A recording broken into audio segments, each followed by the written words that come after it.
آج کی دنیا میں جنگیں میزائل اور ٹینکوں سے نہیں لڑی جا رہی ہیں، بلکہ ایک نیا ہتھیار آ چکا ہے جو بغیر گولی چلائے دنیا کی اکانومیز کو گھٹنوں پر لا سکتا ہے۔ اور اس نئے ہتھیار کا نام ہے اکنامک وارفیئر۔ ایڈورڈ فش مین کے مطابق امریکہ کی 21ویں صدی میں سب سے بڑی طاقت اس کی ملٹری نہیں بلکہ گلوبل فائنینشل انسٹیٹیوشنز پر اس کا کنٹرول ہے۔ آج سے پہلے یعنی 21ویں صدی سے پہلے جنگیں لڑنے کے لیے اور جیتنے کے لیے فوجیں بھیجی جاتی تھی، ٹینکس بھیجے جاتے تھے، ٹیریٹریز کے اوپر قبضہ کیا جاتا تھا، مگر 21ویں صدی میں اب اس طرح سے نہیں ہوتا۔ اب امریکہ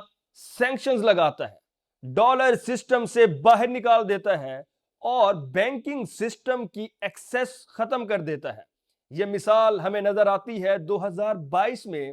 جب رشیا نے یوکرین کے اوپر اٹیک کیا تو امریکہ نے اس کے فائنینشل ایسٹس کو روک لیا، یعنی اس کے جو بلین ڈالرز تھے ان کو روک لیا، ان کو فریز کر لیا، رشیا کے اوپر سینکشنز لگا دی اور رشیا کو ڈالر سسٹم یوز کرنے سے منع کر دیا، اور ہر ایک بینک کے اوپر اس کا کنٹرول تھا، جس کی وجہ سے رشیا کو بہت نقصان پہنچا۔ اس کا مقصد صرف یہ تھا کہ رشیا کی جو وار کی مشین ہے اس کو کمزور کرنا تھا اکانومی کے ذریعے۔ اگر آپ کسی ملک کی اکانومی کو روک لیں، اس کے اوپر قبضہ کر لیں، تو پھر دوسری سٹیٹ جنگ ہار جاتی ہے، اور اسی لیے 2022 میں امریکہ نے رشیا کے اوپر سینکشنز لگائیں، اسی طرح ایران کے اوپر بھی سینکشنز لگائیں، افغانستان کے اوپر بھی سینکشنز لگائیں، جس کا مطلب یہ تھا کہ امریکہ نے، کیونکہ امریکہ کے پاس گلوبل فائنینشل انسٹیٹیوشنز کا کنٹرول ہے، اس کی ہیجمنی ہے، اس کی ڈومیننس ہے، تو اس نے افغانستان، ایران اور رشیا کو بھی کنٹرول کیا، ان کے ایسٹس کو فریز کر لیا اور ان کے اوپر سینکشنز لگا دی تاکہ وہ ڈالر سسٹم سے باہر نکل جائیں اور ڈالر نہ یوز کر سکیں۔ ایڈورڈ فش مین کے مطابق وہ یہ کہتے ہیں کہ اب امریکہ اور چائنا کے درمیان یہ اکنامک وارفیئر ہے، کیونکہ امریکہ نے چائنا کے اوپر سینکشنز لگائیں، امریکہ نے چائنا کے اے آئی اور سیمی کنڈکٹرز یوز کرنے کے اوپر سینکشنز لگائیں، کیونکہ ایڈورڈ فش مین کے مطابق دنیا وہی کنٹرول کرے گا جو ٹیکنالوجی کو کنٹرول کرے گا، جو سیمی کنڈکٹرز کو کنٹرول کرے گا، کیونکہ یہ سیمی کنڈکٹرز جس کے پاس ہوں گے اسی کی اکانومی زیادہ ہوگی۔ یہ سیمی کنڈکٹرز فائٹر جیٹس میں بھی یوز ہوتے ہیں، موبائلز میں بھی یوز ہوتے ہیں، سولر سسٹم میں بھی یوز ہوتے ہیں،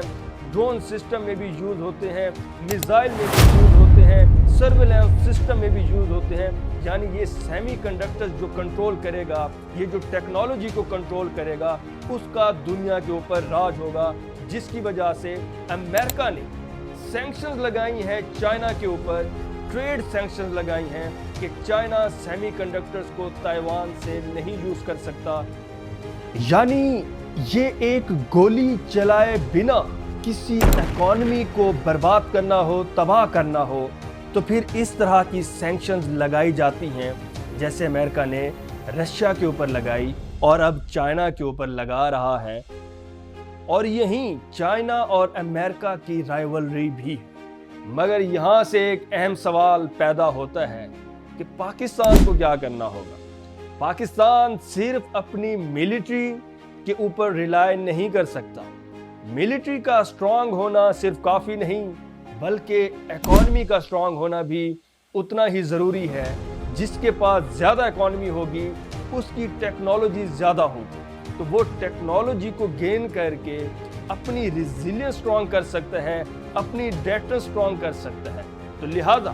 پاکستان اپنی ملٹری کے اوپر، اپنے ٹینکس کے اوپر، اپنی فوج کے اوپر اور اپنے نیوکلیر بام کے اوپر جسٹ ریلائے نہیں کر سکتا، بلکہ پاکستان کو چاہیے وہ اپنی اکانومی کو بھی گرو کرے، اکنامک ریزیلینٹ سٹیٹ بنے، تاکہ وہ اس طرح کی سینکشن سے اپنے آپ کو پروٹیکٹ کر سکے اور انڈیپینڈنٹ ہو سکے، کیونکہ اگر اکانومی ویک ہوگی